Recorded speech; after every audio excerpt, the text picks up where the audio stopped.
Assalamualaikum warahmatullahi wabarakatuh. Perkenalkan, saya Chandra Gustaman SPD, calon guru penggerak angkatan 6 asal SMPN 3 Wendulako, Kabupaten Kolaka, Provinsi Sulawesi Tenggara. Pada kali ini saya akan memaparkan aksi nyata modul 1.4 budaya positif. Adapun rancangan tindakan untuk aksi nyata, latar belakang sekolah seyogianya berusaha menciptakan iklim pendidikan yang mampu membiasakan setiap warganya, khususnya peserta didik, melakukan budaya atau kebiasaan yang positif. Budaya yang mengakar kuat dan menjadi sebuah kebiasaan yang dilakukan secara kontinu dan sadar oleh setiap warga sekolah. Semua pihak harus terlibat dalam pembiasaan positif tersebut. Pembiasaan positif yang merupakan budaya positif akan menjadi budaya sekolah.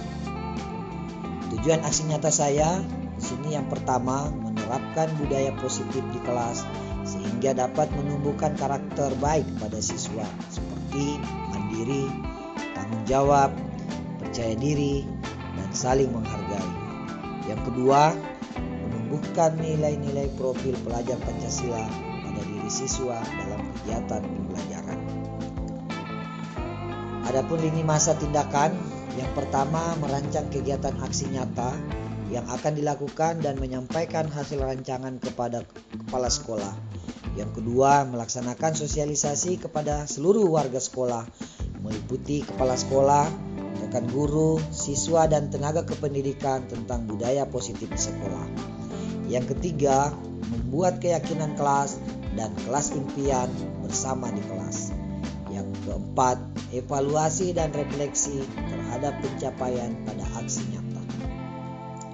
Adapun dukungan yang dibutuhkan, yang pertama, warga sekolah meliputi kepala sekolah, rekan guru, tenaga kependidikan, serta siswa. Yang kedua, perangkat teknologi informasi dan komunikasi sebagai media dalam pelaksanaan aksi nyata. Berikut merupakan kegiatan diseminasi di sekolah mengenai pemahaman dan pengalaman budaya positif. Yang selalu saya lakukan, kegiatan diseminasi budaya positif ini merupakan suatu rangkaian kegiatan selama saya mengikuti pendidikan guru penggerak, yang dimana kegiatan ini merupakan kegiatan akhir selama mempelajari modul 1. Jadi modul 1 itu terdiri atas 4 modul. Modul 1.1, 1.2, dan sampai 1.4. Pada modul 1.4 di situ ada rangkaian aksi nyata saya, merupakan bentuk kegiatan aksi nyata yang diselenggarakan dalam bentuk diseminasi budaya positif, khususnya di bentuk sekolah. Selanjutnya, saya ucapkan juga selamat datang para rekan guru, di mana kegiatan ini merupakan kegiatan sharing bersama. Tentunya Bapak Ibu semua sudah banyak mengetahui tentang budaya positif. Mari kita bersama berkolaborasi dan saling mendukung dalam mewujudkan budaya positif di SMK Negeri 3 Wendulako. Saya berdiri ya.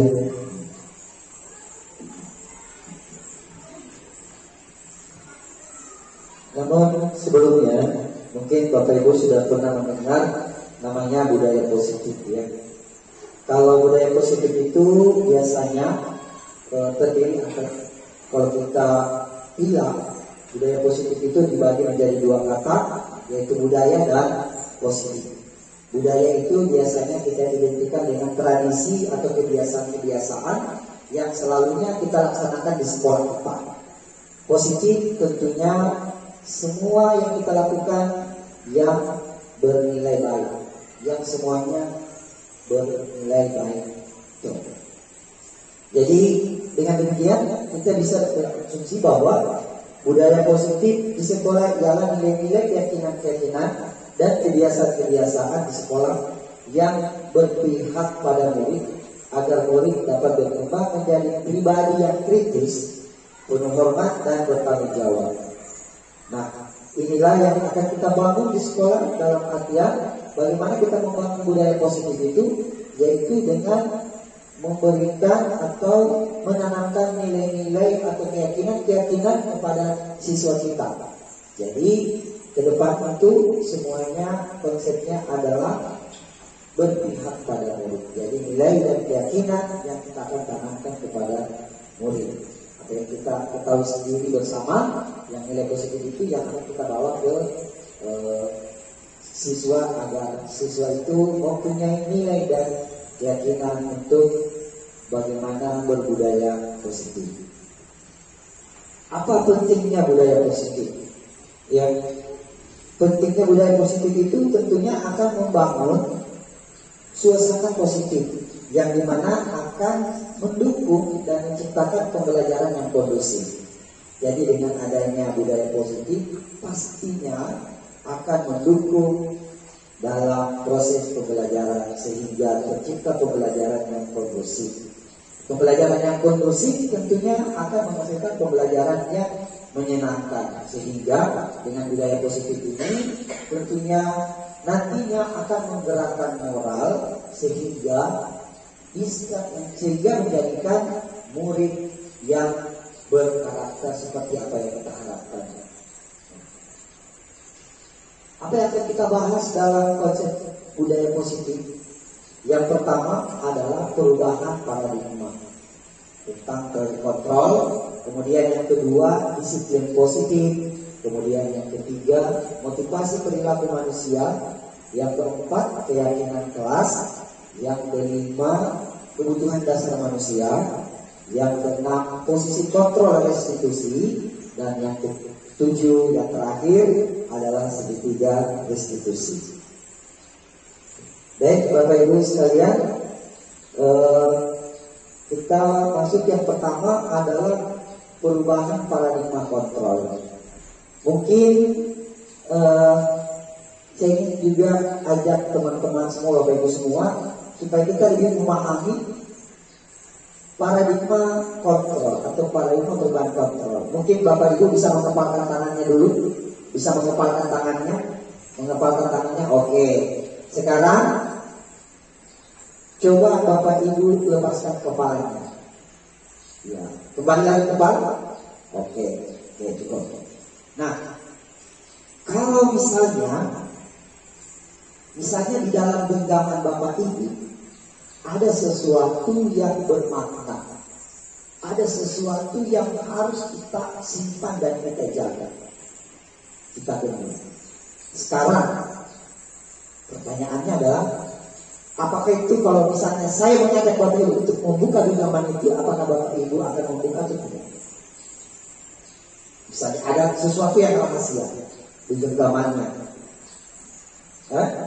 Meskipun saya sudah mengajak, membujuk, merayu, dan bahkan sampai pun mungkin saya akan memaksa, pastinya tentunya bagaimana perasaan itu? Kira-kira gimana? Kalau ada sesuatu yang berharga di sini, tidak dibuka. Meskipun saya sudah memaksa.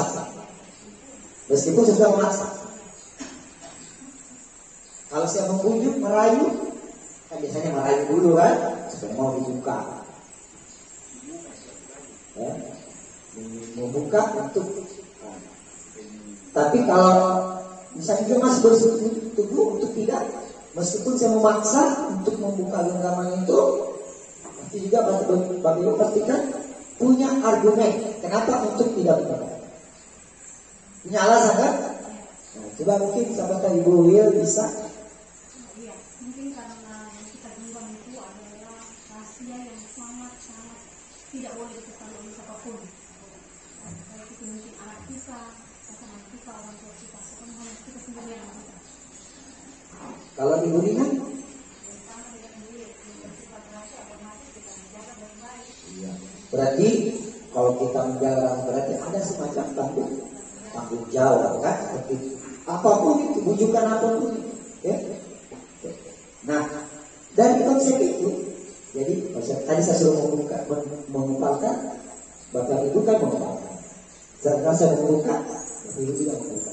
Berarti di sini masih yang menjadi kontrol adalah saya, atau dalam hal ini kalau di sekolah adalah guru. Jadi kalau kita menyuruh apa yang dilakukan siswa, dia lakukan. Tapi biasanya juga kita sudah menyuruh, tapi siswa tidak melakukan. Itulah konsepnya tadi saya suruh membuka, menutup. Bagaimana kalau misalnya ada rahasia yang sini, apakah masih mau membuka? Itu. Oleh itu dari sini perubahan paradigma kontrol dikemukakan oleh Dr. William Glasser, ya, yang dimana dia meluruskan tentang beberapa miskonsepsi tentang makna kontrol. Apa saja itu? Kita lihat ilusi guru sebagai kontrol, ya, ilusi guru sebagai kontrol. Artinya di sini guru memegang kontrol terhadap apa yang akan dilakukan guru. Kemudian yang kedua, ilusi bahwa semua penguatan positif efektif dan bermanfaat. Artinya siapa yang memegang peran kontrol di sini pasti akan memberikan arahan yang bernilai positif yang khususnya. Kemudian di sini ilusi bahwa kritik dan membuat orang merasa bersalah dapat menggunakan karakter. Jadi kalau misalnya tadi ada rahasia, tapi dengan adanya bujukan rayu yang terpaksa kita membuka. Nah di sini lagi masih komitmen. Nah, seperti itu. Ada juga dia masih bersikukuh, tetapi dia masih tetap bertahan. Kenapa? Karena ada tanggung jawab. Berarti yang memegang peran kontrol dia juga atas ini. Kemudian di sini ilusi bahwa orang dewasa memiliki hak untuk memaksa. Itu tadi. Saya memaksa karena sudah bunyi kelajuan, apa semua tidak mau membuka, pasti saya memaksa. Seperti itu, ya. Inilah. Nah, di sekolah yang menjadi parameter perubahan kontrol di sini kita bisa lihat paradigmanya di sini ada pendidik, ada murid, ada perilaku manusia. Jadi ada 3 poin: pendidik, murid, dan perilaku manusia. Kita sebagai pendidik tentunya mempunyai peranan paling penting di sekolah dalam mengontrol perilaku murid. Tentunya kita ketahui sendiri bahwa perilaku murid itu didasarkan atas kebutuhan. Ya, murid kita berperilaku kebutuhan. Sama juga kita, manusia berperilaku atas dasar adanya kebutuhan. Nanti sebentar kita bahas tentang apa saja kebutuhan dasar manusia yang menyebabkan manusia itu bisa berperilaku. Sehingga dengan adanya konsep seperti itu, maka muncullah pembelajaran dengan paradigma baru, yang dimana pembelajaran yang dirancang berdasarkan prinsip terdiferensiasi yang akan nantinya memenuhi kebutuhan dan kebutuhan yang berhubungan dengan minat belajar siswa untuk mewujudkan profil pelajar Pancasila. Profil pelajar Pancasila itu kan kita sudah tahu sendiri ya, ada 6 poin ya. Kemarin sudah pernah saya sering sampaikan kepada teman-teman bahwa ada 6 poin atau 6 nilai daripada profil pelajar Pancasila. Kita lanjut. Disiplin positif. Disiplin positif. Sekarang saya mau kembali tanya pada ibu. Disiplin itu apa sebenarnya? Disiplin, apa itu disiplin? Pak Sawati mungkin apa itu disiplin? Ya, disiplin itu tepat waktu.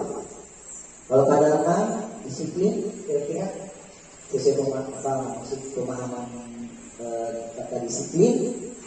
Disiplin itu konsistensi diri. Kalau Ibu Agustia, kira-kira apa ya artinya disiplin? Konsisten. Disiplin itu semacam konsisten. Apakah disiplin itu bisa kita asumsikan aturan?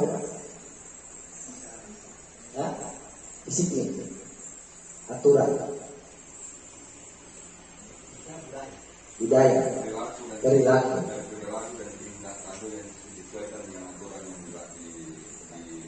Diberikan. Berarti ada disiplin muncul kan adanya mungkin aturan. Ya seperti itu ya. Nah, Seperti kata Pak Sawati berikan contoh tepat waktu. Nah, jadi disiplin di sini tadi masih konteks kita adalah masih berkaitan masalah adanya aturan. Kalau berhubungan adanya aturan berarti pasti kalau ada yang melanggar mematuhi aturan, kan seperti itu konsepnya. Kalau ada aturan berarti kalau tidak mematuhi aturan berarti melanggar. Kalau melanggar berarti ada konsekuensi atau hukuman. Nah, kita lihat di sini apa sebenarnya itu disiplin. Disiplin itu dalam budaya kita makna kata disiplin dimaknai menjadi sesuatu yang dilakukan seseorang pada orang lain untuk mendapatkan kepatuhan. Ini konsep kita tadi kan? Nah, ya ada aturan. Kita cenderung menghubungkan kata disiplin dengan ketidaknyamanan. Ketidaknyamanan ini karena ada aturan. Ya, jadi misalnya gini, aturan di sekolah saya datang tepat waktu jam 7 misalnya. Jadi kita selalu berpikir, kalau aturannya jam 7 tepat waktu, berarti kalau kita terlambat, kalau kita terlambat kita sudah tidak nyaman. Berarti kayak semacam ada keterikatan, sehingga kita ada merasa tidak nyaman. Sehingga misalnya selain datang tepat waktu, kira-kira apa lagi? Contohnya, kata disiplin. Misalnya seragam, kan? Seragam, ya. Jadi misalnya kalau ada anak-anak kita, misalnya upacara pakai topi, ya, tidak atribut lengkap, itu pasti membuat anak-anak itu pertama dia tidak nyaman dengan dirinya. Kenapa? Karena ada rasa ketakutan. Oh pasti sebenarnya ini saya tidak nyaman karena ada hukuman yang saya akan jalani karena tidak lengkap atribut. Nah, dari sini kita lanjut bahwa sebagai pendidik tujuan kita adalah menciptakan anak-anak yang memiliki disiplin diri, yang mereka bisa berperilaku dengan mengacu pada nilai-nilai kebajikan universal dan memiliki motivasi intrinsik bukan ekstrinsik. Jadi harapan kita sebagai pendidik di sini, sebagai pendidik adalah bagaimana kita menanamkan nilai-nilai kebajikan universal. Nilai-nilai kebajikan universal itu yaitu kalau sekarang yang kita utamakan adalah nilai yang menuju ke profil pelajar Pancasila. Nilai-nilai yang mengandung nilai profil pelajar Pancasila sebagai nilai kebajikan. Ya. Nah, nilai kebajikan ini muncul yang ada dalam diri anak, artinya untuk mentaati aturan itu bukan karena ada dorongan dari luar, harus ada dorongan dari dalam diri. Jadi dia mau disiplin karena ada aturan. Kalau dia melanggar berarti dia dihukum. Kalau pertanyaannya kalau tidak ada aturan, pasti bisa anak menyebabkan tidak disiplin. Tetapi ketika nilai-nilai kebajikan itu kita tanamkan pada diri anak, mau tidak mau pasti dia akan berperilaku disiplin. Karena apa? Karena sudah ada nilai tanggung jawab yang ada pada diri sendiri. Kemudian dari sinilah kita munculkan nilai disiplin positif yang merupakan salah satu cara penerapan disiplin yang bertujuan untuk menumbuhkan kesadaran serta memendayakan anak untuk melakukan sesuatu tanpa sogokan, ancaman maupun hukuman. Jadi kita menerapkan disiplin. Jadi budaya disiplin positif kalau sudah terbangun pada anak, kita tidak perlu lagi melakukan sesuatu tanpa adanya sogokan. Artinya kita mungkin anak memberikan hadiah, ancaman. Misalnya kita ancam anak itu, kemudian kita berikan hukuman kalau dia tidak disiplin. Tapi kalau sudah ada nilai disiplin yang dalam tubuh dirinya, ini tidak perlu lagi. Ya karena dia sudah sadar. Kalau saya tidak disiplin, berarti tidak ada rasa tanggung jawab pada diri sendiri saya. Seperti itu. Bukan lagi dia tidak disiplin karena dia berpikiran itu karena melanggar aturan. Tetapi dia menciptakan disiplin itu sebagai bentuk keyakinan yang ada pada dirinya untuk supaya diri menanamkan budaya positif. Selanjutnya, motivasi perilaku manusia. Kita masuk pada motivasi perilaku manusia.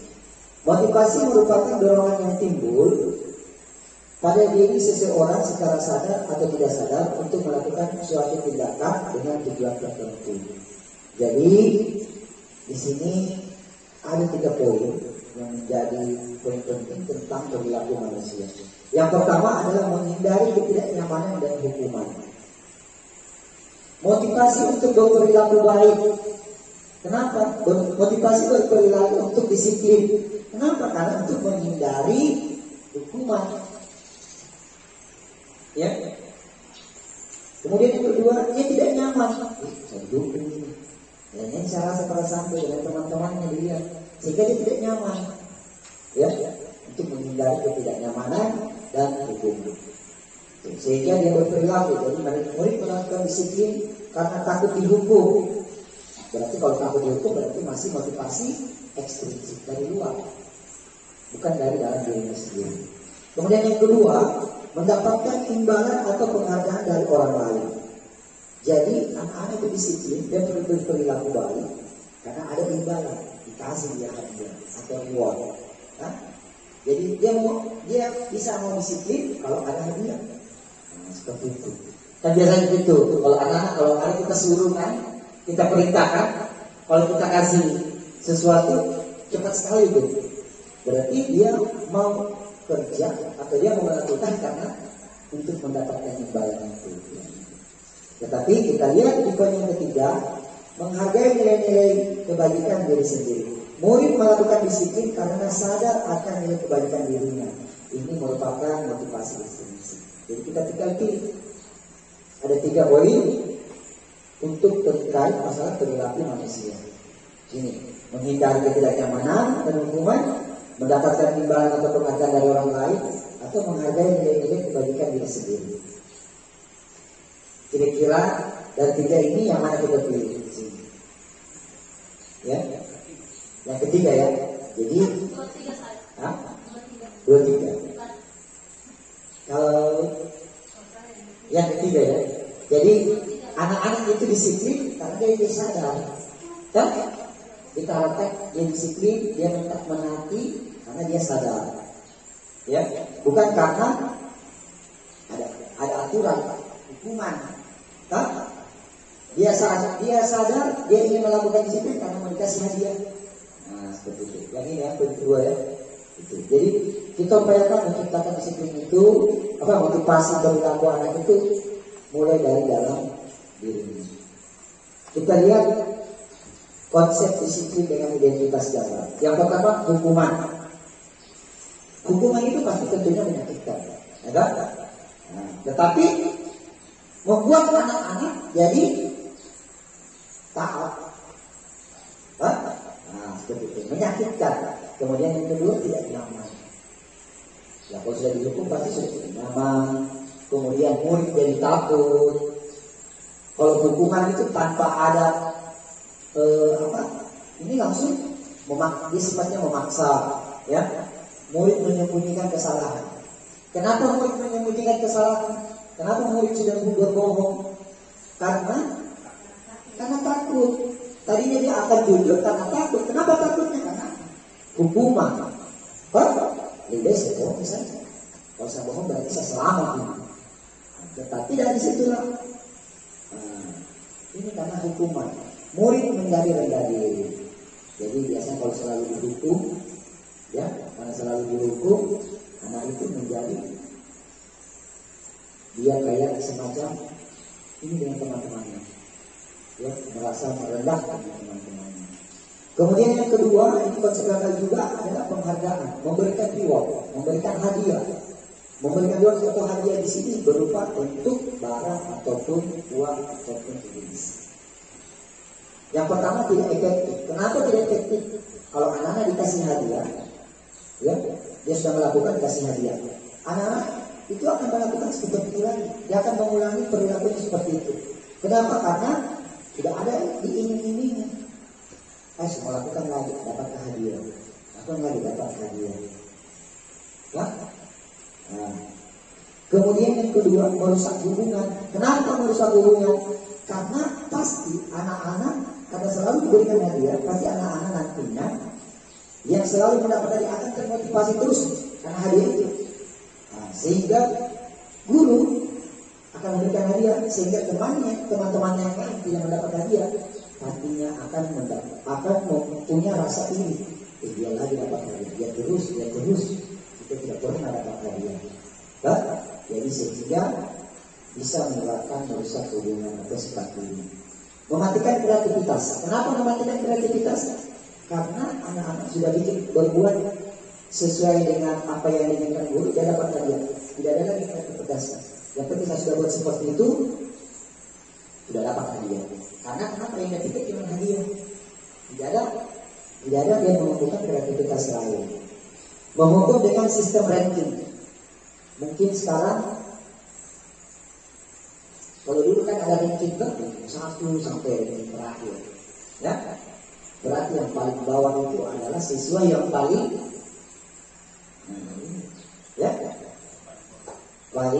berperilaku kurang baik, bisa jadi perilaku kurang bagus, ya. Karena itulah kalau sudah perilaku kurang bagus, pasti nilai-nilai yang lain itu apa itu. Tetapi sekarang tidak lagi, ya. Memang mungkin di rapor sudah ada lagi ranking ini. Tidak ada, ya. Inilah sebenarnya konsepnya itu. Makanya di rapor itu sudah tidak ada lagi ranking, ya. Karena tidak ada lagi ranking paling akhir. Kemudian merampas hak menghargai dirinya. Jadi maksudnya di sini kalau kita kasih hadiah, tapi dia tidak bisa kembangkan kreativitasnya lagi anak-anak itu. Jadi misalnya anak ini membaca 1 halaman, kasih hadiah. Tetapi anak ini dia tidak akan kembangkan lagi membacanya, karena dia hanya cuma tertidur di situ, stop sampai di situ saja, 1 halaman saja. Tapi sebenarnya dia masih ingin membaca di halaman berikutnya sebagai bentuk penguatan pada diri. Karena hanya berikan hadiah sampai di situ saja, dia lakukan hanya sampai di situ. Padahal sebenarnya anak-anak masih mau. Mungkin kita guru pernah kita lakukan, suruh anak coba membaca, tapi kita stop. Tapi anak-anak biasanya masih mau membaca itu. Seperti itu. Kemudian yang berikutnya, konsep disiplin dengan identitas sukses. Tadi gagal sama sukses. Yang pertama adalah konsekuensi. Konsekuensi itu biasanya kalau anak-anak melanggar langsung kita kasih konsekuensi. Penguatan jangka pendek. Contohnya begini, anak-anak yang kemarin itu kalau tidak mengerjakan PR masih ada konsekuensinya. Nah, konsekuensinya apa? Mungkin kalau apakah dia harus mengerjakan PR-nya dulu atau membersihkan, itu konsekuensi. Ya. Kemudian pada saat memberikan konsekuensi, perlu diingat, jangan cuma hanya berikan saja, anak lakukan. Jadi contohnya misalnya ada seorang anak menumpahkan gelas temannya, gelas ini temannya, kelangkan, jadi jatuh tumpah basah. Konsekuensinya anak itu yang menjatuhkan berarti harus membersihkan. Konsekuensinya membersihkan. Tetapi yang memberikan arahan untuk membersihkan, yang memberikan konsekuensi harus memonitor, jangan sampai anak itu tidak lakukan. Ya, seperti kita bilang, yang terlambat coba tolong membersihkan WC. Tapi kan kita cuma suruh itu, kita tidak monitor, kita tidak lihat, berarti anak itu bisa saja dia tidak lakukan. Ya. Stimulus respon. Stimulus respon. Ada perlakuan apa? Ada arahan yang kita berikan ke anak, kita berikan konsekuensi, kita lihat responnya. Bagaimana responnya? Misalnya tadi itu anak yang menumpahkan gelas temannya, kita lihat, kita perintahkan berikan konsekuensi, kemudian kita lihat bagaimana dia merespon. Dia melakukan atau tidak, kan begitu responnya. Murid menghormati peraturan. Adanya konsekuensi yang diberikan, berarti nanti murid akan menghormati peraturan. Kehilangan waktu untuk merenungi kesalahan. Maksudnya begini, kehilangan waktu untuk merenungi kesalahan. Artinya anak ini misalnya yang sudah menumpahkan gelas temannya, dia langsung mengerjakan konsekuensi yang sudah diberikan. Tetapi dia tidak sempat diberikan waktu untuk merenungi kesalahannya dan meminta maaf kepada temannya sebelum dia menjalani konsekuensi. Seperti itu, ini maksudnya. Ya. Kemudian yang berikutnya restitusi. Murid bertanggung jawab untuk perilakunya.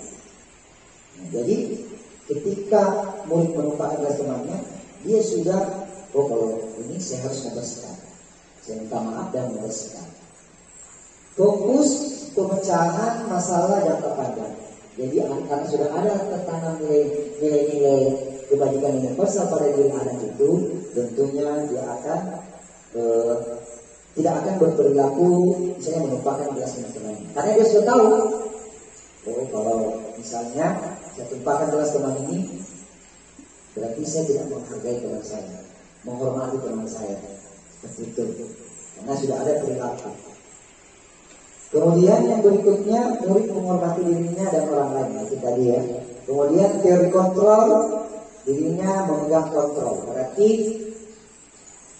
diupayakan bahwa ketika anak itu tadi menjatuhkan gelas teman-temannya, dia akan melakukan pekerjaan untuk membersihkan bekas tumpahannya tanpa perintah. Dia akan membersihkan karena dia mengontrol dirinya sendiri, sehingga dengan demikian dia akan melakukan pekerjaan itu dengan penuh semangat untuk memperbaiki kesalahannya. Jadi kalau biasa itu ada anak-anak, kalau dia sudah salah, dia semangat untuk bekerja untuk memperbaiki daripada kesalahan yang sudah dilakukan. Ini ada nilai-nilai namanya nilai restitusi. Konsep disiplin pendekatan restitusi, ya, sebuah cara menanamkan disiplin positif pada murid. Pengertian restitusi adalah proses menciptakan kondisi bagi murid untuk memperbaiki kesalahan. Jadi kita bagaimana menciptakan perilaku murid untuk memperbaiki kesalahan. Berarti kalau memperbaiki kesalahan berarti bukan hukuman lagi yang kita berikan, konsekuensi lagi bukan. Tapi bagaimana dia merenungi untuk memperbaiki kesalahan yang sudah dilakukan, sehingga mereka bisa kembali pada kelompok dengan karakter yang dibuat. Ini menurut pendapat dari Gosset 2004. Jadi kenapa? Kemudian apa saja ciri-cirinya? Di sini ciri-ciri restitusi adalah bukan menebus kesalahan, namun belajar dari kesalahan. Jadi kesalahan anak yang dia sudah lakukan bukan dia tebus, tetapi dia renungi apa kesalahannya. Begitu. Mempelajari hubungan, dia bagaimana hubungan antara anak dengan yang satu tadi, yang sudah melanggar dengan yang kepada temannya yang ditumpahkan tadi dalam yang kita awal tadi contoh ya. Kemudian tawaran bukan paksaan. Kalau hukuman harus kita paksa, biasanya seperti itu, harus bekerjakan. Tapi kalau tawaran, kita berikan tawaran dengan asumsi bagaimana menanamkan perilaku kepada anak itu. Kita kasih tawaran supaya dia tawaran tentunya pasti kalau sudah ada tawaran pasti akan berpikir, oh saya akan mengerjakan. Kemudian menuntut untuk melihat ke dalam diri ini. Kita tuntut, ya. Kemudian mencari kebutuhan dasar yang mendasari tindakan. Maksudnya begini. Kenapa anak-anak itu misalnya kalau di kelas kita sementara ngajar, anak-anak itu dia bermain game misalnya. Kenapa sampai anak-anak dia bermain game? Kebutuhan apa sampai dia? Misalnya kalau sekarang kita mengajar, ada anak-anak kita yang bermain-main. Dia bermain-main saja, tidak memperhatikan apa yang kita mengajar. Berarti ada perilaku karena kebutuhan. Kebutuhan apa? Nanti kita lihat ada yang dia senang, atau dia jenuh. Kalau dia jenuh, berarti dia cari kesenangan yang bisa supaya bisa dia lebih menyenangkan. Ya. Kemudian yang berikutnya menguatkan dan fokus pada solusinya. Nanti di sini makanya kita cari fokus permasalahannya apa, kemudian solusinya. Solusinya biarkan mereka. Ini ada tawaran. Jadi kita berikan solusi, mereka dalam bentuk tawaran, mereka akan melakukannya. Kemudian mengembalikan murid yang salah pada kelompoknya. Ya tentunya kalau dia sudah mengakui, memahami kesalahannya, kita kembalikan ke kelompoknya. Seperti kemarin anak-anak kelas 9, ya, dia sudah kita ajak untuk memahami apa perilaku atas perilakunya, ya. Perbedaan hukuman, konsekuensi dan restitusi. Perbedaannya apa? Kita lihat hukuman. Guru menghukum siswa tersebut. Ini contoh ya. Siswa sering tidak mengerjakan PR. Kita lihat hukuman, konsekuensi dan restitusi. Yang pertama hukuman. Guru menghukum siswa. Guru menghukum siswa tersebut hormat bendera selama 10 menit. Maksudnya begini, tidak kerja-kerja kita suruh di luar, ya hormat. Apa ada hukuman lain kita berikan, ya? Nah, itu. Jadi memang harus, kalau dia tidak kerja-kerja, hukumannya seperti itu. Kemudian guru marah dan murid menjadi takut. Nah, kalau sudah gurunya menjadi penghukum, pasti gurunya marah, siswanya takut. Ya, dengan bahasa apa? Nah, kalau jangan pakai penghukum ya, awas, nah itu pasti takut itu muridnya. Nah, konsekuensi, guru memberikan konsekuensi untuk mengadakan proyek saat istirahat atau dikerjakan sebanyak 3 kali lipat. Maksudnya begini, anak tidak mengerjakan PR, kita kasih konsekuensi. Misalnya, setelah belajar, kamu harus selesaikan tugasmu. Dengan mungkin PR-nya pengen ditulis 1 kali, dia harus menuliskan 3 kali lipat. Ya, jadi kalau misalnya matematika disuruh menulis angka 1 sampai 100, tapi ditulisnya angka 1 sampai 100 sebanyak 3 kali. Itu konsekuensinya misalnya gitu, ya. Konsekuensi. Guru tegas dan siswa dapat menghormati peraturan. Nah, sudah pasti. Ya. Harus tegas kasih konsekuensi, pasti siswanya akan menghormati peraturan. Di sini ada restitusi. Guru menanyakan keyakinan kelas.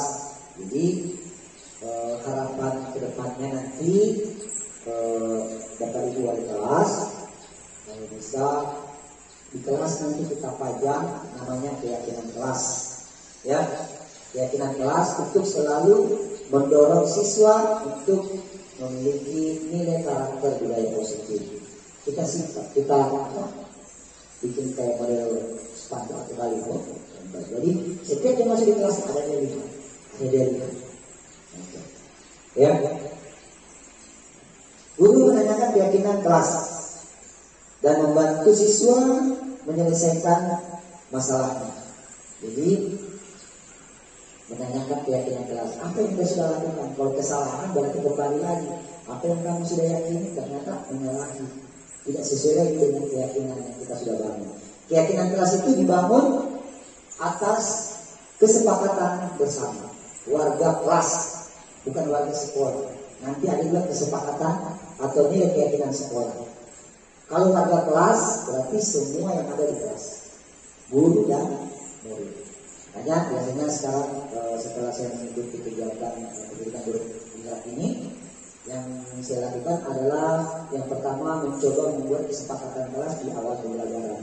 Makanya ada stigma itu, ya, stigma mereka menulis, kemudian mereka menempelkan sebagai bentuk kesepakatan kelas. Kalau tidak, kita buatkan presentasi, kita tampilkan, kita buat kesepakatan bersama. Kalau kita selalunya buat kesepakatan dengan anak didik kita, maka kita coba menanamkan nilai-nilai kebijakan universal. Nantinya dari peraturan berubah menjadi kesepakatan berubah menjadi namanya keyakinan. Kalau sudah ada keyakinan, berarti nilai-nilai kebajikan universal sudah muncul pada diri anak itu sendiri. Maka tidak ada lagi anak-anak yang pastinya berperilaku yang tidak baik. Guru terbuka dan siswa menghormati dirinya dan orang lainnya, sudah pasti. Jadi kalau kita berikan pemahaman kepada anak didik kita mengenai pemahaman restitusi, tentunya siswa itu akan menyadari atas perilaku yang dia sudah jalani. Nah, kembali lagi tadi bahwa perilaku manusia didasarkan atas kebutuhan dasar manusia. Perilakunya. Apa saja kebutuhan dasar manusia? Yang pertama, makan dan minum. Rasa makan dan minum, atau yang berhubungan dengan kebutuhan biologisnya. Kebutuhan biologis di sini adalah makan dan minum, bereproduksi juga, kemudian apa saja yang tempat tinggal, ya, ini juga berhubungan dengan bertahan hidup. Yang kedua, kebutuhan kasih sayang dan rasa diterima. Kebutuhan kasih sayang dan rasa diterima. Jadi kalau anak-anak didik kita, biasanya ada anak didik kita itu biasanya cari-cari perhatian. Biasanya di kelas ada cari-cari perhatian, atau biasanya itu ada anak sering dekat-dekatan datang sama kita, guru dekat-dekat. Karena kenapa? Karena mereka ingin diterima sama kita. Ya, ada juga anak-anak itu kalau misalkan kita panggil, sini, sekarang. Kenapa? Karena dalam dirinya sudah ada rasa perhatian, ada rasa kasih sayang. Ya, ini merupakan salah satu bentuk rasa diterima. Kalau kita tidak memberikan rasa kasih sayang kepada anak didik kita lihat perilakunya. Dia akan menyendiri, dia akan keluar dari kelompok itu. Ya, anak-anak ada rasa kasih sayangnya karena ini bisa diterima dengan orang lain. Ya, jadi ada anak berkelompok-kelompok. Jadi kenapa nih? Jadi dia karena kenapa dia bisa ikut di kelompok ini? Karena dia bisa diterima. Penguasaan. Biasanya itu ada anak-anak dalam satu kelas, sepertinya dia mau berkuasa di kelasnya. Dia mau jadi ketuanya istilahnya tuh. Biasanya ada ya. Kayak gitu. Perilakunya kan. Pokoknya dia mau kuasai sama tuannya. Nah ini. Dia berperilaku karena begitu. Karena ada penguasaan. Dia ingin menguasai. Jadi ini. Jadi kalau kita lihat anak-anak kita, ya. Jadi kalau ada anak-anak kita, Pak Guru di sini. Mau kemana? Mau ke warung. Berarti kebutuhan satu yang belum terpenuhi. Keluar dulu. Mau kemana? Ke warung. Mau pergi minum. Tapi coba kalau kebutuhan satunya terpenuhi, tidak ada anak yang ke warung. Ya, betul saja. Tidak ada. Kalau sudah terpenuhi yang pertama, guru izin. Mau kemana nak? Perlu di warung. Salah apa? Berarti kebutuhan yang pertama belum terpenuhi. Berarti terapkan ini harus terpenuhi. Jadi dia harus sarapan dulu. Kalau misalnya ada anak mengantuk, kebutuhan tidurnya di rumah tidak terpenuhi. Berarti sudah ada dia. Kemudian yang kasih sayang sudah tadi ya, penguasaan sudah, kebebasan. Anak-anak itu biasanya kalau belajar pindah-pindah. Perhatikan kita anak berjalan-jalan ya. Karena dia mau bebas. Tapi kapan dia tidak bebas? Lihat perilakunya. Kita lihat perilakunya. Gelisah. Kenapa? Karena memang kebutuhan itu yang mendasari. Coba kita lihat ya. Perhatikan. Jadi kita lihat, kita perhatikan, kita ngajar sama anak, kita perhatikan perilakunya. Kebebasan. Ada namanya juga kesenangan. Seperti itu main game tadi. Di kelas. Kita kenapa main game? Bosan. Berarti dia cari kesenangan situ di dalamnya. Sehingga kalau ini, makanya biasanya asumsi paling supaya pembelajaran kita lebih enak, kondusif dan menyenangkan, kita harus memahami perilaku anak dengan konsepnya ini. Karena perilaku itu juga dipengaruhi kebutuhan. Apa yang tidak terpenuhi? Lihat perilakunya anak. Salah contoh tadi, sebagai contoh kan? Misalnya, keburu isi dulu mengeluarkan, keluarga. Ternyata pergi makan anak, ini kebutuhan hidupnya.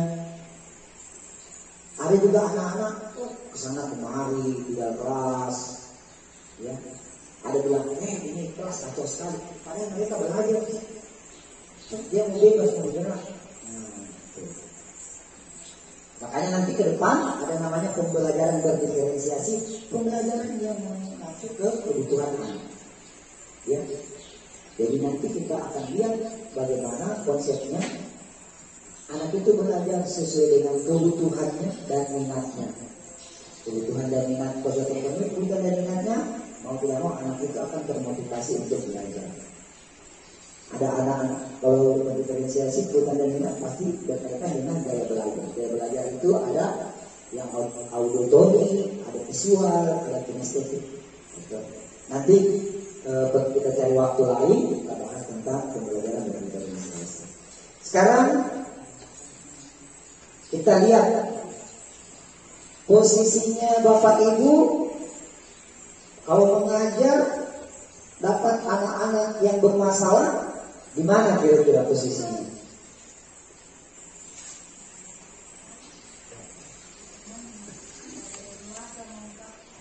Kalau ada anak yang bermasalah, kira-kira posisinya di mana kita? Ya, teman. Kalau ada yang bermasalah teman. Masalah lagi? Kalau ada anak kita yang bermasalah di sini, posisinya Bapak di mana kira-kira? Teman dan manajer. Ya? Teman dan manajer. Teman dan manajer. Hah? Ya. Ya, sebaiknya teman. Oke. Ya. Kalau penghukum?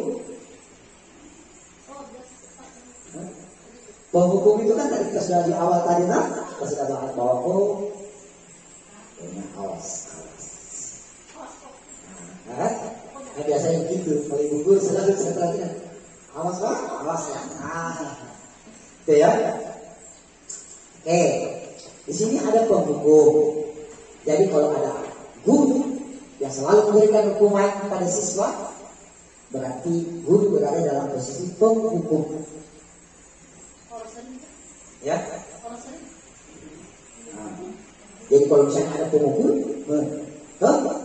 kemudian apa lagi? Langsung disuruh kerja. Pembuat rasa bersalah. Artinya begini. Kita ajak itu anak seolah-olah dia memahami kesalahan. Dia anak itu berasa bersalah. Jadi kita misalnya guru, tidak kasih yang teman menghina di sebelah, tidak punya merasa bersalah ini. Tidak kasih yang teman menghina di sebelah. Kamu perilakunya seperti ini, tapi kau ganggu temanmu. Itu di sini posisi kita membuat merasa bersalah. Teman. Nah, kalau teman berarti ada penguatan, ya. Jangan kau ambil, ya, sama guru. Kan begitu toh? Nah, biasanya temannya seperti itu. Nah, biasanya seperti itu kita. Ada pemantau. Pemantau ini adalah posisi kita di pemantau. Artinya kita melihat kesalahan yang dilakukan dengan hukuman yang akan kita berikan, konsekuensi yang akan kita berikan. Sebanding dia atau tidak sebanding. Harus kita, namanya pemantau, kita lihat, perilakunya konsekuensi. Kalau berat, konsekuensinya berat. Supaya anak-anak itu bisa memahami. Manajer, kalau manajer itu tidak langsung memberikan hukuman. Dia melihat dulu asal usul kesalahannya, mempelajari dulu, baru sudah itu menindaklanjuti seperti apa. Ya, jadi harapan kita adalah kita sebagai pendidik ke depannya, kalau sudah di budaya positif ini tercipta lagi di sini kita upayakan kita sebagai pemantau dan sebagai manajer. Ya. Kalau selalu kita menghukum, anak-anak itu menjadi takut, sehingga kreativitas anak-anak itu tidak bisa muncul. Kalau teman, juga anak-anak membuat rasa bersalah, juga masih termotivasi ekstremis. Jadi di sini pemantau dan manajer nantinya anak-anak itu akan muncul dengan adanya itu tadi intrinsik, motivasi intrinsik. Kita bisa lihat contoh penerapannya. Penghukum, pembuat rasa bersalah, teman, pemantau dan manajer. Kita lihat penghukum, patuhi siswa tidak memakai atribut lengkap saat upacara bendera. Nah, kalau penghukum, patuhi aturan sekolah lalu berdiri di depan barisan. Gimana? Pada teman? Nah, ini kan. Balik kemana nak? Siapa yang tidak lengkap atributnya? Mari ke depan. Nah, begitu. Ya. Siapa yang main pada satu upacara tadi? Ke depan. Nanti kita posisinya di penghukum. Itu. Yang kedua, membuat rasa bersalah. Berapa kali Pak Guru harus memberitahu kamu? Pak Guru kecewa sama kamu. Berarti kita dekati anak, kita sampaikan. Berapa kali Pak Guru harus beritahu kamu? Jadi belum ada hukuman di sini. Pak Guru kecewa sama kamu. Karena biasanya kalau ada perasaan kecewa kan biasanya sama teman kan? Biasanya gitu. Bukan rasa bersalah. Kemudian kita lihat teman. Ayolah tertib, buat Pak Guru bangga. Kali ini tidak apa-apa kamu salah. Jadi kita kata anak-anak, berikutnya jangan gitu ya. Hanya harus kasih supaya Pak Guru senang lihat kamu. Kalau sudah berubah, kita posisinya sebagai teman. Kalau yang membuat rasa bersalah, berapa kali Pak Guru sampaikan, Pak Guru kecil sama kamu. Karena berapa kali saya sudah sampaikan untuk melengkapi misalnya atribut. Itu ada perasaannya. Pemantau, kamu sudah melanggar. Kira-kira peraturan dan konsekuensinya, ini dia sudah tahu. Ya, kamu sudah melanggar, apa peraturan dan konsekuensinya? Selanjutnya yang berikut, manajer. Apakah kamu tahu kesalahanmu? Jadi kita bertanya kepada anak. Apakah kamu tahu kesalahanmu? Kira-kira bagaimana kamu akan memperbaiki kesalahanmu? Jadi ada tawaran. Berarti pihak manajer ini kembali tadi dengan konsep restitusi. Ya. Jadi ada tawaran yang diberikan. Ya. Bagaimana kamu akan memperbaiki kesalahan ini? Jadi ada tawaran. Jadi itu ada posisi kontrol. Jadi kita di sekolah ada 5 posisi yang akan kita jalani. Dan kita selalu jalani. Penghukum. Jadi kalau kita lihat ada guru yang menghukum, dia berada posisi di situ. Kalau misalnya dibujuk, lihat gimana, apakah dia benar atau bersalah. Kalau ada yang panggil, sini. Sudah melanggar ini. Apa konsekuensimu? Kalau Pak Darman biasa penghukum, biasanya kan? Masalah ini juga kadang-kadang ya. Kadang-kadang kalau sudah naik, apa? Ya. Betul memang posisi seperti ini. Didominasi, tapi kadang-kadang kita ambil posisi. Iya betul. Biasanya setelah kita posisi kembali lagi di sini. Nah itu. Ya kita harapkan nanti ke depannya di sini ya. 2 kan? Selanjutnya posisi kontrol sudah. Sekarang kita masuk ke keyakinan kelas. Mengapa keyakinan kelas? Mengapa tidak peraturan kelas? Dulu tadi di awal saya sudah sampaikan. Dulu konsepnya peraturan kelas, berubah menjadi kesepakatan kelas. Kita tingkatkan lagi menjadi keyakinan kelas. Karena kenapa? Kita sudah menanamkan nilai-nilai kebajikan yang ada pada diri. Kita sudah terangkan itu. Mengapa kita memiliki peraturan tentang penggunaan helm pada saat mengendarai kendaraan roda 2? Mengapa kita memiliki peraturan tentang penggunaan masker dan mencuci tangan? Maksudnya gini, Bapak Ibu, kalau berkendara, saya mau tanya dulu, kenapa kita pakai helm?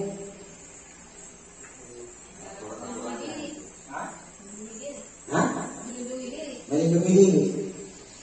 Bukan karena ada polisi.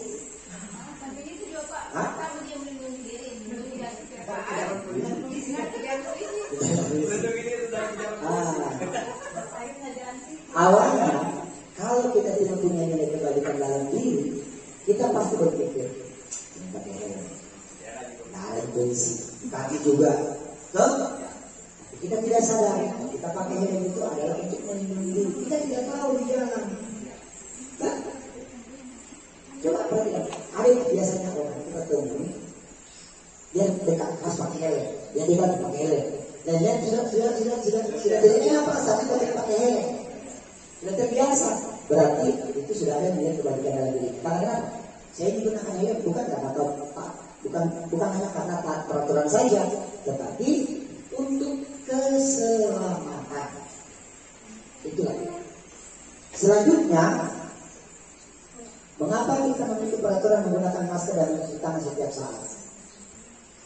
Dosa pidana. Kenapa?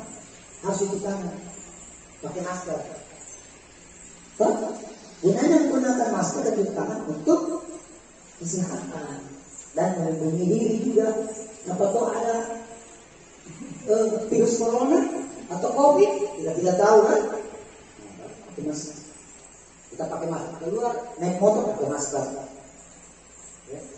Kita biasakan menggunakan masker untuk kesehatan. Itu nilai-nilainya sudah ada. Itu yang mas tadi nilai keyakinan. Kalau sudah ada nilai keyakinan, tidak ada lagi pelanggaran. Kenapa? Karena dia sudah tahu. Biar jauh dekat naik motor. Karena dia sudah tahu dirinya. Nah, sudah ada keyakinan dirinya. Nah, kemarin saya sudah beberapa kali lakukan sebagai bentuk bagaimana membuat keyakinan kelas, yaitu pertama berdiskusi tentang peraturan. Jadi saya memberikan semangat kepada anak-anak dulu supaya mereka punya lebih nilai semangat dan kebersamaan dalam kelas itu lebih semangat. Yang pertama, yang kedua kita merumuskan keyakinan, merumuskan peraturan menjadi keyakinan kelas. Yang tadinya peraturan itu biasanya selalu dilarang. Dilarang. Tetapi kalimatnya diubah menjadi sebuah namanya keyakinan.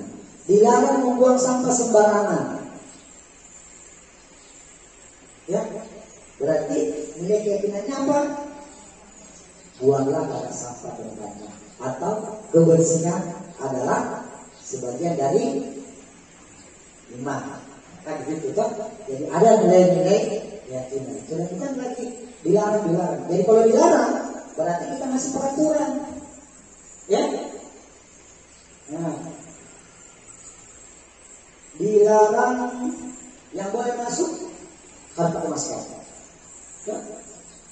Tapi tanpa ada pengumuman. Kalau ada pengumuman, gunakanlah masker untuk melindungimu. Berarti serta lagi masker. Nah, seperti itu. Kemudian menempelkan keyakinan di papan tulis atau di kelas. Jadi kalau ada keyakinan sudah dibuat, kita lihat.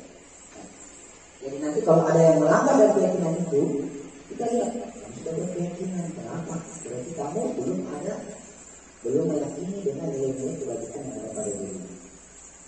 Contohnya, jadi nanti ini kita bisa bikin ya, kita buat ke depan, nanti bisa diusul sama bapak kepala sekolah. Wali-wali kelas, silakan buat keyakinan kelasnya masing-masing.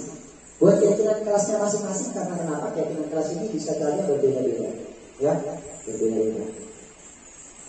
Yang pertama disiplin waktu, belajar dengan antusias, saling menjaga, saling menghormati, saling menghargai guru atau teman yang sedang berbicara, gemar membaca dan menulis sebagai budaya di kelas.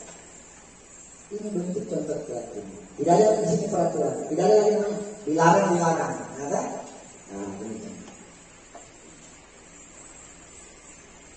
Berikutnya, bagaimana pembentukan keyakinan kelas?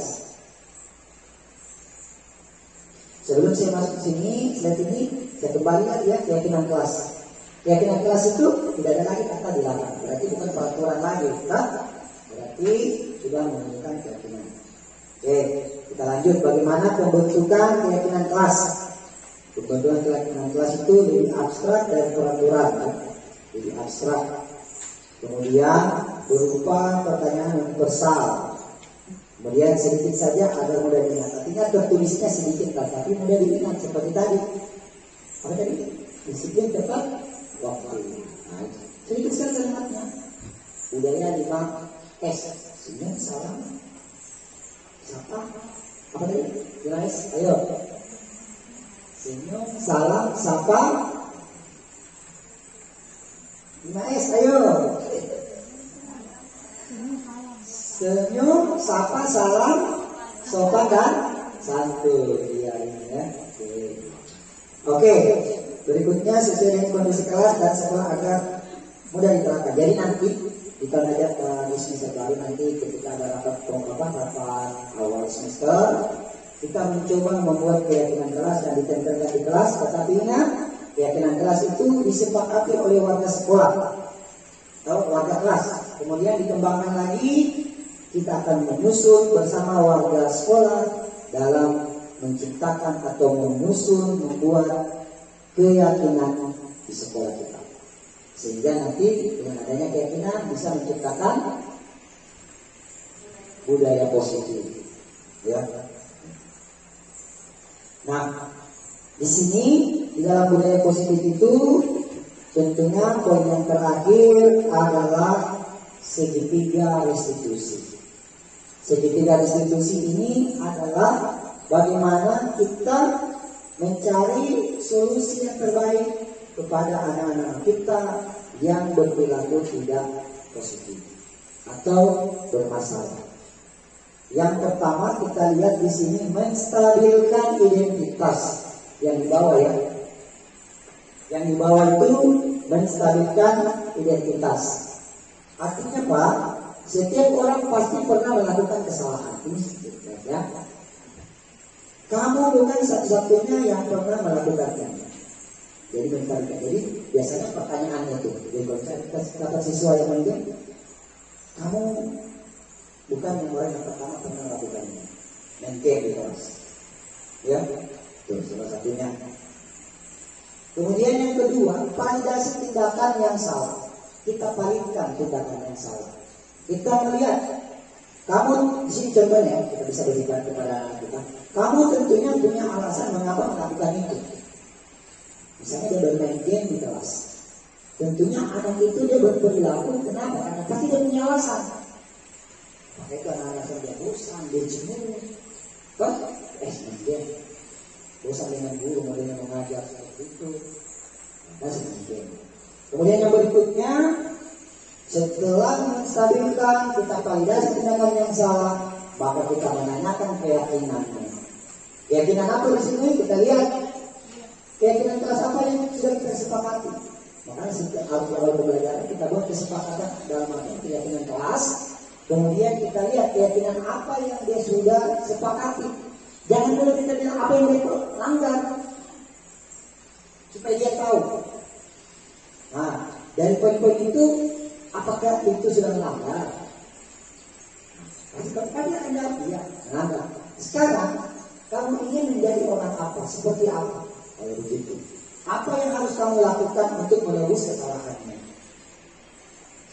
Ya, setiap memiliki motivasi internal. Maka validasi tindakan yang salah, berarti ada motivasi ini zaman, ya, misalkan identitas.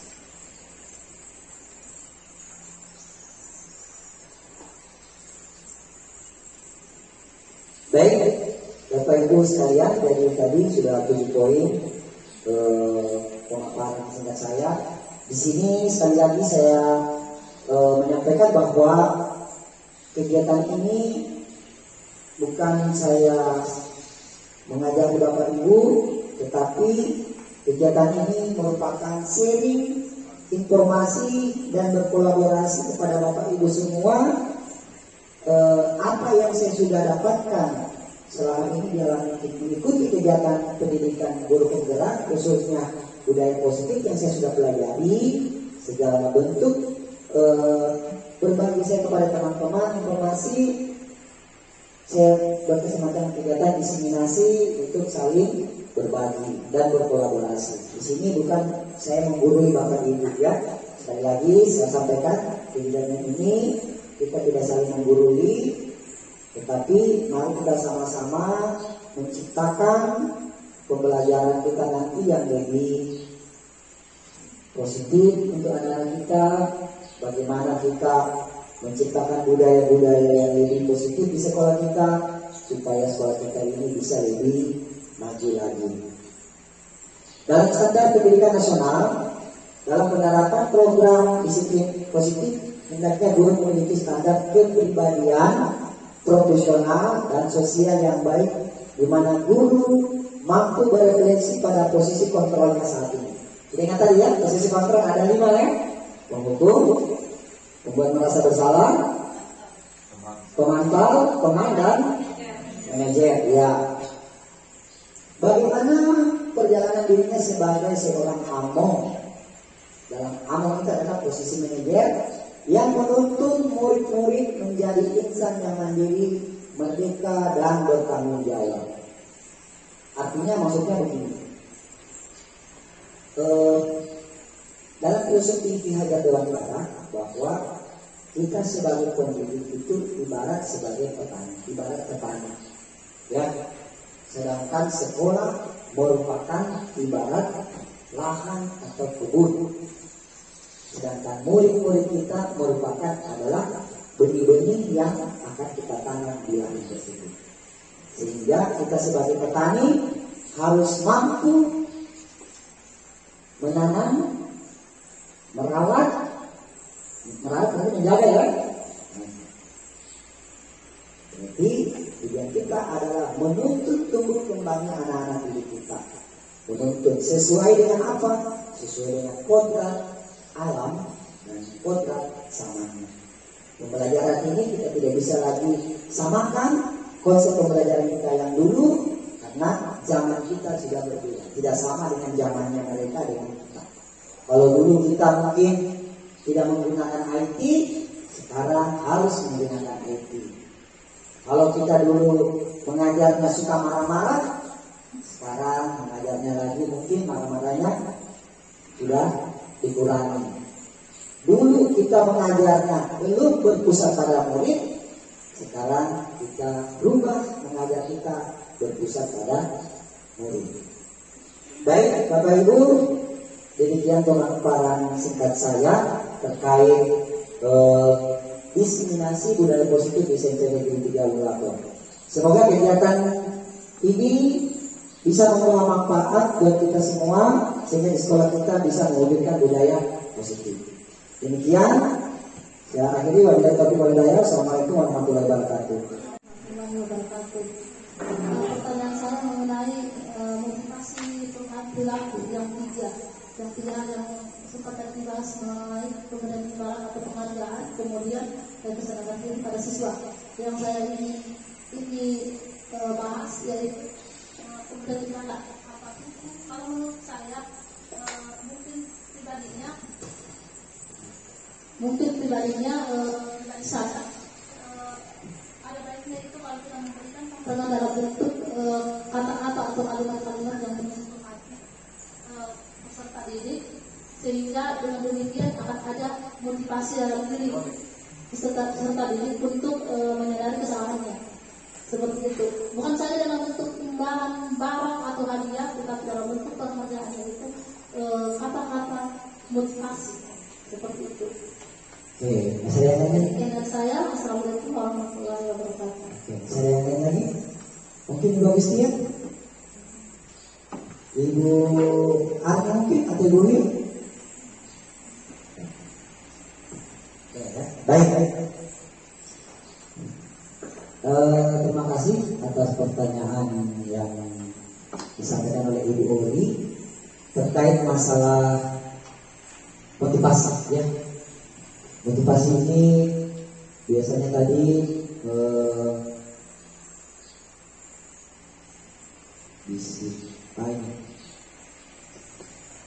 biasanya pemberian penghargaan kepada anak-anak itu bukan hanya dalam bentuk penghargaan atau uang ya, biasa seperti itu, pujian ya.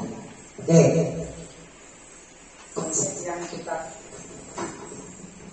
Konsep yang kita kembangkan dalam budaya positif di sini adalah artinya memberikan penghargaan kepada anak-anak itu bukan dalam bentuk barang ataupun uang.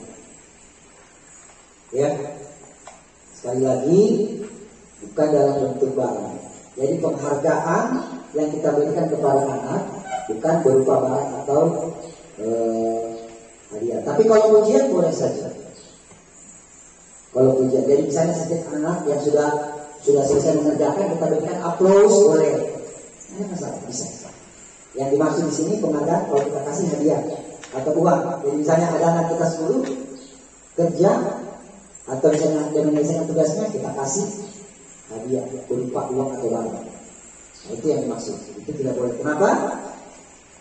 Karena bisa ini tadi tidak efektif. Bisa merusak hubungan. Kenapa tidak efektif? Karena anak-anak akan berperilaku karena itu yang dikejar, hadiah. Ya, hadiah. Tetapi kalau penguatan dalam bentuk kata-kata, misalnya bagus, apalagi kalau bagus, apalagi semacam sorakan tepuk tangan teman-temannya, aplaus ya, aplaus itu kalau boleh. Ya, gimana ibu ini? Bisa ya, paham ya? Kalau barang yang penting di sini jangan dalam bentuk barang atau uang. Yang penting kalau bentuk penguatan misalnya kita ucapkan, kita beri dia semacam bagus, kalimat bagus, tepat, bisa jawabannya, atau kita berikan aplaus itu dulu. Gitu ya? Oke, masih ada lagi? Kalau tidak ada, saya kira cukup mungkin. Ya, kegiatan kita hari ini. Sekali lagi, saya ucapkan banyak terima kasih atas kehadiran teman-teman semua. Semoga kegiatan ini bisa lebih bermanfaat. Apabila ada kesalahan yang saya ucapkan selama kegiatan ini, sekali lagi saya mohon maaf. Demikian, lebih dan kurangnya menyumbangkan. Wabillahi taufiq wal hidayah. Wassalamualaikum warahmatullahi wabarakatuh. Bismillahirrahmanirrahim. Assalamualaikum wabarakatuh. Perkenalkan, nama saya Basri SPD MPD, Kepala Sekolah SMP Negeri 3 Rundulako. Dengan ini menyampaikan refleksi diseminasi budaya positif yang ditebawakan oleh Chandra Gustaman, calon guru penggerak yang berasal dari sekolah kami. Banyak hal yang kami dapatkan mengenai budaya positif, bagaimana memahami budaya positif serta penerapannya di sekolah. Olehnya itu, kepada rekan-rekan guru, setelah mendengarkan pemaparan budaya positif agar bisa diterapkan dalam kegiatan pembelajaran, utamanya menanamkan nilai-nilai kebajikan sehingga anak termotivasi bukan karena adanya faktor dari luar, tapi dari dalam diri anak itu sendiri, sehingga nantinya memunculkan nilai-nilai karakter. Selain itu, saya harapkan kepada rekan-rekan guru agar memahami posisi kontrol, olehnya itu, dan perilaku murid jika ada yang melanggar dari nilai-nilai keyakinan positif itu sendiri yang telah dibangun bersama. Demikianlah apa yang saya sampaikan dalam refleksi diseminasi budaya positif di sekolah kami. Wabillahi taufiq wal hidayah. Assalamualaikum warahmatullahi wabarakatuh. Assalamualaikum warahmatullahi wabarakatuh. Perkenalkan, saya Darman SPD, salah satu rekan guru Bapak Chandra Gustaman, di mana beliau adalah peserta program guru penggerak. Setelah beliau memaparkan materi diseminasi tentang budaya positif di sekolah, kami sangat tertarik dengan apa yang telah disampaikan.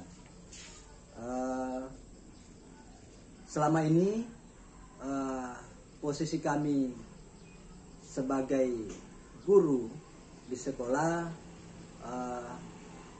setelah kita mengikuti dan memahami materi yang telah disampaikan, sangat memberikan dampak atau pengaruh yang cukup besar untuk kami terapkan di kelas maupun di sekolah ke depannya. Posisi kami selama ini sebagai guru dalam posisi kontrol, yaitu mungkin sebagai penghukum dan sebagai teman. Dan setelah adanya pemaparan materi dari Bapak Chandra Gustaman ini, kami sangat memahami betapa pentingnya penerapan budaya positif di kelas khususnya dan di sekolah pada umumnya, sehingga kedepannya bisa menciptakan siswa yang berkarakter sesuai dengan profil Pancasila. Demikian dari saya, Darman SPD, sebagai bentuk refleksi dari penerimaan materi dari Bapak Chandra Gustaman tadi. Mudah-mudahan memberikan manfaat yang positif bagi saya pribadi maupun bagi semua rekan guru yang telah mengikuti program tadi. Untuk itu mudah-mudahan apa yang telah kami dapatkan ini kedepannya bisa kita kembangkan untuk mendapatkan siswa-siswa yang berkarakter dan sekolah yang unggul. Demikian, terima kasih. Assalamualaikum warahmatullahi wabarakatuh.